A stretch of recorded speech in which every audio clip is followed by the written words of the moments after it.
ఎందుకు అంత అరుస్తున్నావు? ఎగ్జామ్స్ లో పాస్ అయితే గోవా వస్తాని మొక్కుకున్నానే. ఏంది గోవానా? ఏడుకోయట్లేదు నాడు ఇంట్లోకి. తాత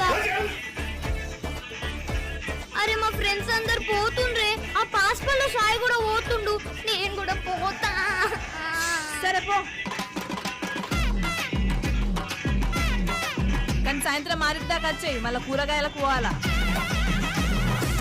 అది మన దగ్గర అనుకుంటున్నా మమ్మీ, ఏమో గంటలో పోయి రావాలంట. ఒకసారి పోయి రాపో. ఎప్పుడైనా రూపాయి ఇచ్చినా ఆ బిచ్చగాళ్ళకైతే 10 రూపాయలు ఇస్తావు. మరి ఇంత పిసినారి ఉండద్దు మమ్మీ. ఏంది?